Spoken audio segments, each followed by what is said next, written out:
Hi there. We're going to go through my 10 favorite exercises for supporting osteoporosis, but also really any body. These are all great for everyone. And as is so often the case, we're going to start with some foot rolling. So using yoga tune-up balls or tennis balls or whatever ball you have handy. Start with one foot or the other, I don't really care which one, and work the whole surface of your foot. Working with your feet is incredibly helpful for a host of things. Obviously for your feet and your foot muscles, your legs and your hips, your pelvic floor, but also it's really great for your balance. And because we're going to do some balance work over the next little bit, this is an excellent way to start. And then put that ball aside if you're using two balls, or just shift your ball over to the other foot. And do the same thing. Press down as much or as little as works for you, right? As feels good in your body. If you're not stable so much, you can be close to a wall. If this is too intense, you could do it sitting on a chair, right? And that way you can control how much weight you put on your foot much more effectively if it's too much. Make sure you've covered the whole surface of your foot, gotten into all those little spots that we don't normally pay attention to, the outside of your arch, the outside of your heel, across the ball of your foot. And from there, we're going to go into some joint rotations, shoulder and hip rotations. So pop the balls off to one side. You are, as always when we do balance stuff, single leg work, welcome to have a chair or something to hang on to, or the wall, whatever's going to feel most sensible for you.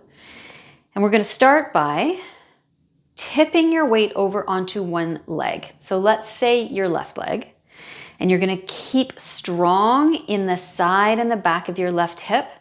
Your body will be off on a little bit of an angle, and then super straighten your right leg, which is now off the floor. And you're going to keep your pelvis super still and pointing forward. Engage your stomach muscles. Think about wrapping a really wide bandage around the back to the front and the front to the back. So none of this is going to move. And then right from where your leg meets your hip socket, turn your leg out and turn your leg in. And we're going to do 10 of these. Feel for work and resistance and specificity of your leg in your hip socket, and really keep it strong. So we're not necessarily looking for a huge range here. We're looking more for strength in your hip muscles. And of course, you can tap your foot down as you need to, or hold on to the wall or the chair. And then bring that leg down. Same thing, other side. Tip slightly off to the right. Strong into your right hip, press your right heel into the floor, flex your ankle, strengthen all the muscles in your legs, strengthen all the muscles around your trunk, and then slowly turn out and turn in. And again, we're going to do 10-ish of these. 4, 5. Remember, your pelvis is staying absolutely still. There's no turning your pelvis around. Even if that means your range is quite small, that's totally okay. We're not looking for big, big turns here. Come on back to center, and that's your hip rotation. So now we're going to do the same thing with your arms and shoulders. Make good, strong fists. Press your arms down towards the floor, not so tight in towards your body that they can't move, but basically down towards the floor. And do that same connecting into the strength of your body and your trunk. And then from there, you're going to turn your arm in your shoulder socket the same way we turned your legs in your hip sockets.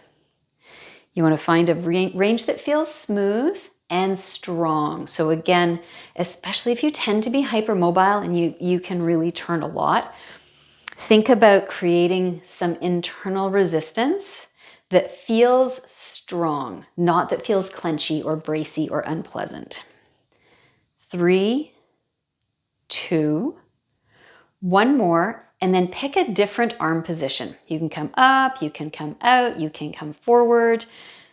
Same thing, turn in and turn out, emphasizing the rotation of your arms in your shoulder sockets rather than your fists and your wrists. And again, you want to find a reasonably comfortable position that doesn't feel too clunky and certainly not that's painful. And then pick a third position. Same thing, turn in and turn out. We're doing 10 rotations in each position, but I'm talking so they might be sort of 10 adjacent. Let's say that was 6, 7, 8, 9, and one more is 10. And then you can let your arms relax. And now we're going to come down onto the floor and we're going to do some spinal mobility. So here we are on our hands and knees for some spinal mobility, which is going to be a very small, contained cat-cow. This is nice for those of us with osteoporosis because we get the chance to move our spines, but with control. Because you have your hands and legs on the floor, your front of your spine is not loaded. It's not like you're lying on your back and doing a roll up. So start with tailbone curl. Open up the space between your lower vertebrae and support the curve from your lower abdominal muscles. Come up through the front of your ribs, the front of your spine, the front of your neck, through to the crown of your head. You're only going about half as far as you could if you really pushed it. And then unfurl from your tailbone through to the middle of your spine. Keep your ribs nice and stable. Come back to your starting position. And then slide your chest forward and use your upper back muscles to really draw each vertebra in your upper back towards the one below it, trying to keep lifted a little bit through the base of your ribs. And then come back to center. We're going to do 3 of these in each direction. And your goal really is to take a nice 15 or 20 seconds to complete each curl. So you have the chance to make sure you're using your stomach muscles to support you from below. You're creating a long curve, not a high curve. And you have a chance to identify your sticky spots in your spine, because we've all got them. You're keeping your arms strong and pressing into the floor. When you come into the extension part, you're not really doing a lot with your lower back. You're keeping your pelvis and your lower back pretty stable. This is about the upper back portion of the program and your arms. And come back to neutral. And the last one, tailbone curl, using your lower abdominal muscles to create that curve of your pelvis, keeping your arms long and straight, feeling for that lovely ability to articulate your spine without putting compressive load on the front of your vertebrae by staying strong through your arms and legs and using your stomach muscles and back muscles to create this nice long curve. And then you come back to your starting position and then you slide into extension. And then come back to neutral. And roll out your wrists a little bit. And of course, you can do whatever you need to support your wrists in that position. So gorilla fists, roll up your mat, take breaks as needed. But we do want to build wrist strength with osteoporosis. It's one of the places that's a common fracture site. And practicing loading and getting some strength through those muscles is actually very helpful. For our next trick, we're going to start addressing shoulder tension before we go into our back exercises. So a ball, whatever ball works for you. Working into the wall with as much or as little pressure as feels good. And we're going to go through this quickly for the sake of time in the video, but you absolutely could do this for 1 or 2 minutes per side, and you could just do this as a standalone. There's nothing wrong with a little chest rolling, and you can come right out to the edge of your arm, and you can come into the center towards the middle of your sternum. You can pick a couple of different heights, come down closer to your breast tissue, higher towards your collarbone. And then I'm going to be careful of my microphone, but you'll do the same thing on the other side. We're looking for 1 to 2 minutes per side, but you absolutely could do more if that feels good to you. You can play around with hand position and arm position while you do this if you want to change it up a little bit. And again, you can pick a couple of different heights, different spots, and work the width of your pectoral muscles from your sternum, which is your breastplate, right? The bone in the middle of your chest, right out to the front of your arm. Using as soft or as hard or as big or as small a ball as you like. I often do this with a cordless ball. Very different sensation, very different feeling. And if you tend to have lots of pain, this is probably a better choice for you than something harder. Now that we've opened up the front of your chest and allowed for a little bit more movement of your shoulders, we're going to work into those muscles, back of your shoulders, upper back between your shoulder blades. So lie down. Ideally, we don't have a ton of padding under your head for this one, but if lying with your head on the flat on the floor is uncomfortable for you, do please put something under your head. And then bring your arms to the goalpost position, so a 90-degree angle at your elbow and at your shoulder. And your first task is to just see if your arms can come all the way to the floor. If they can, great. Hold on. If your arms are here, if you can't bring your arms all the way down off the ground, that's okay. We have a strategy for you.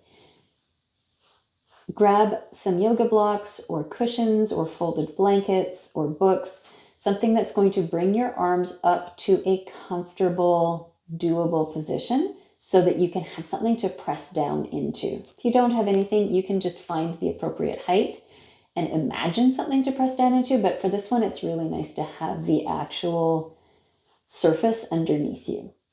So here we are with whatever padding or propping you may or may not need. Feel the center of your skull and anchor it down into the floor. Feel the backs of your shoulders, shoulder blades, and rib cage, and anchor that down into the floor. You may feel your stomach muscles turn on as you do that. That would be fine. Keeping your hips and your legs pretty relaxed. Take a breath in. And as you exhale, pull your arms straight down into the floor and hold without letting your ribs pop. So you're using the muscles in the back to pull down, you're using the muscles in the front to stabilize you, and you hold and then release. And you reset center of your head, back of your ribs. Take a breath in, blow out. And as you blow out, pull your arms straight down. You may feel your shoulder blades pulling a little bit together on the back, on the middle of your back, and that's totally fine. You want your fingers pressing down, the backs of your hands, the backs of your forearms, your elbows, the backs of your arms, and you're holding. And then you relax. And then we do it one more time. Set your head, set your shoulders, set your ribs. Feel your stomach muscles perhaps respond. Energize your fingers and pull your arms straight down. We're holding for 10, 9, 8, 7, 6, 5, 4, 3, 2, 1, and relax. Unless holding for 10 seconds is not okay for you, in which case you're going to stop anywhere from 3 to 5 seconds. You want to just get at least a little bit of hold there. And then we'll flip over onto your front and we'll do some back exercises in a different position. So this is another potential 2-position scenario. If you can lie flat on your front, and that is doable and comfortable for you, great. If not, put something under your body to give you a little extra height. A yoga bolster, a cushion or a couple of cushions, a folded blanket or folded towels, something that's going to take your upper body a little bit farther off the floor so that you can accommodate whatever shoulder tension you may have. So we'll pretend I have some shoulder tension. Float your head nice and long and just off the floor. Space between the base of your skull and the tops of your shoulders. Reach your legs down towards the wall behind you and push your pubic bones and your hip bones straight down into the floor or the bolster or whatever you're lying on. You may feel your back muscles and lower abdominal muscles responding, and that would be great. We're trying to fire up the whole circumference of your core, so stomach muscles, back muscles, pelvic floor, diaphragm, everything is set and stable. And then pull your elbows towards your waist and widen your hands a little bit so you're in a W shape. Take a breath in. On the exhale, lift your arms just a few inches off the floor. Nothing else moves, so we're not changing the position of your upper body. Inhale again, and as you breathe out, reach your arms into a big long V and pull back in. and press and pull. This is a somewhat more challenging exercise because we're now holding the weight of your upper body, and we want to make sure that we're using your upper back muscles as well as your lower back. So you might want to work up to this one, do a few of the other one first, reach, pull back in, bring your arms down, and totally rest and relax. I think in the email that I sent out about this sequence, I said do 3 to 5 of these. You really probably could do 5 to 10 if it's an appropriate exercise for you. But if you're just working into it, doing 3 of those, holding really good form and technique can be surprisingly difficult. Okay, now let's talk hip hinging. Your setup is to bring your feet a little bit forward of the wall so that you feel like you can stand without falling over. And then lining up so that you feel the bottom of your rib cage on the wall and a little floaty lightness in your lower back. Not because you're pulling your lower back from the wall. In fact, the opposite, you want your lower back to be relaxed.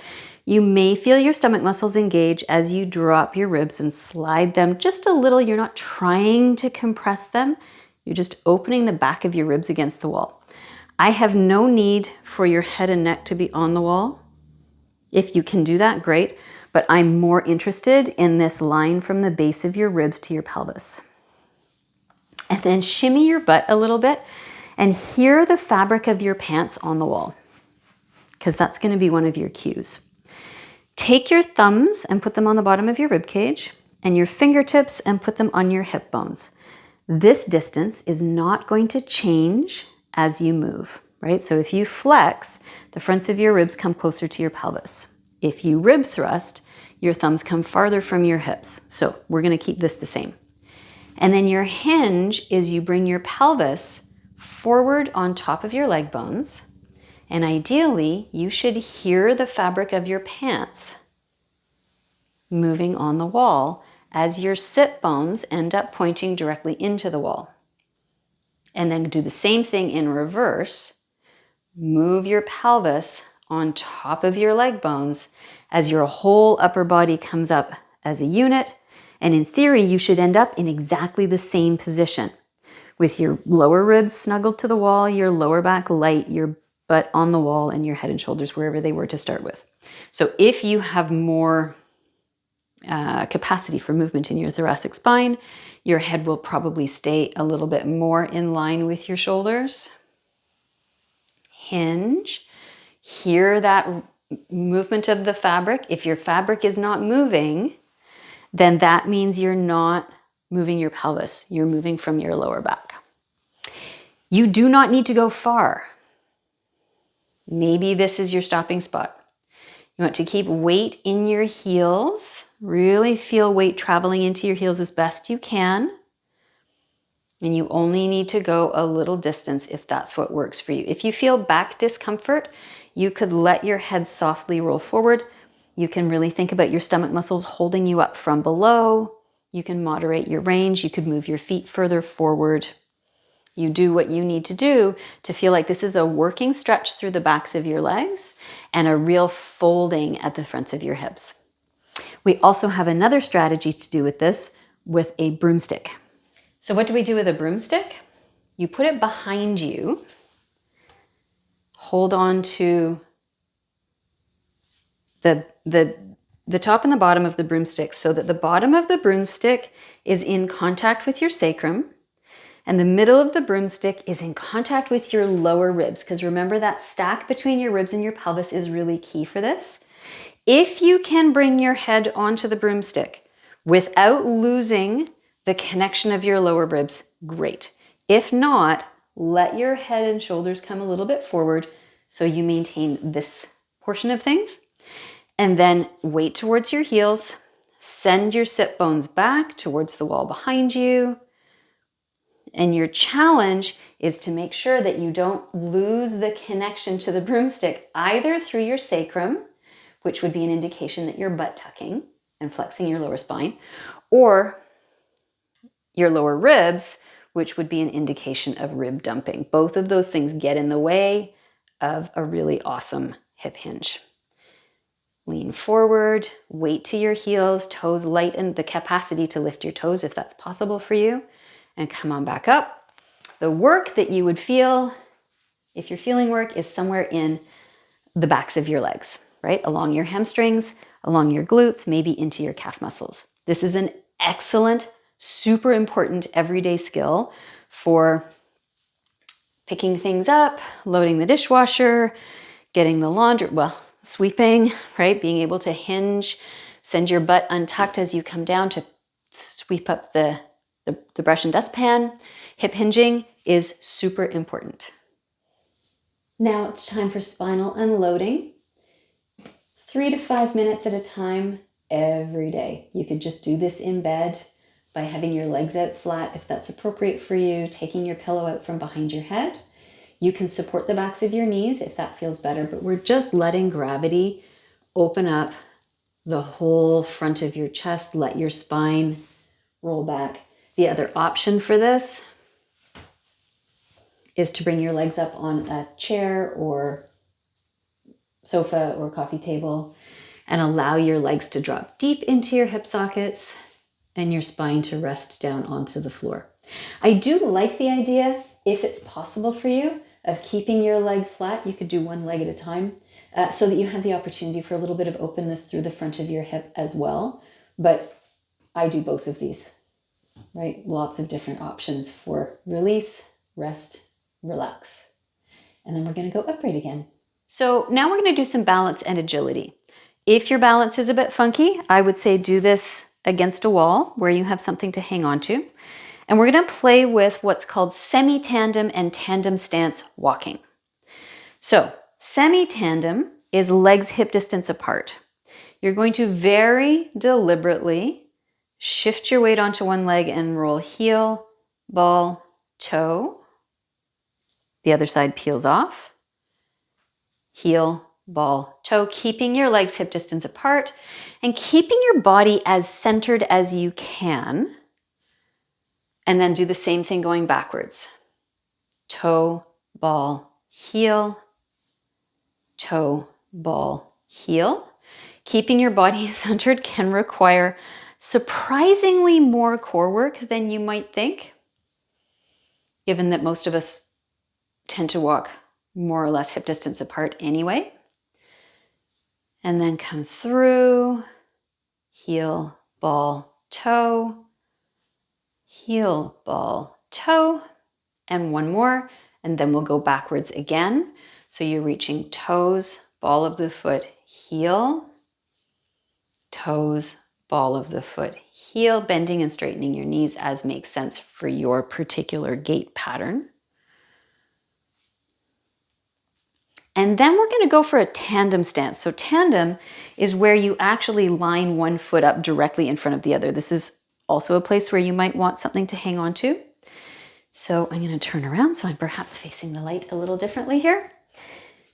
So start with one foot directly in front of the other. Engage your inner thighs, engage your side butt bolts.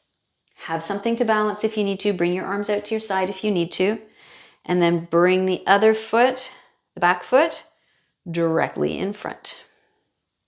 And the back foot directly in front. So what we're doing with this work is we're changing the width of your of the platform on which you are standing, which changes the balance skill. And then you do the same thing going backwards. Again, I fully encourage you to hold on to a wall if you need to or want to. And you're trying to get your feet super lined up with each other as you go.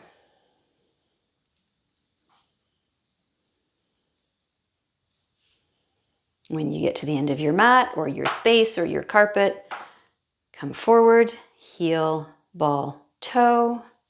Still getting that real roll through your foot. Lift your foot all the way off the floor. Trips and falls can often come from catching your foot. So we do want to practice very deliberately lifting and articulating through your feet. We're going to do one more going backwards. So going backwards, it's toe, ball, heel. Curving through your feet and giving them the opportunity to be pliable and responsive and to do their job of helping you be agile and adept. And then the last thing we're going to do is a little bit of impact. So you might want to do this in the basement so that you're not pounding on top of people's heads. We're going to do two motions. Lift up and then relax and bonk down. Lift up, bonk down. So you want to feel that vibration coming straight up your legs.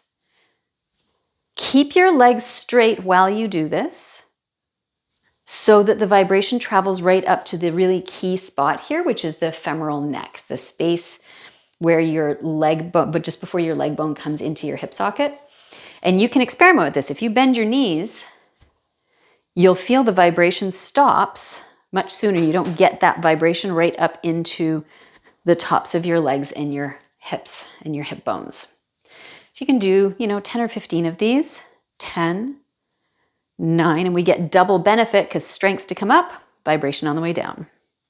7, 6, you could do this holding weights. 5, for a little extra fun. 4, 3, 2, and last one.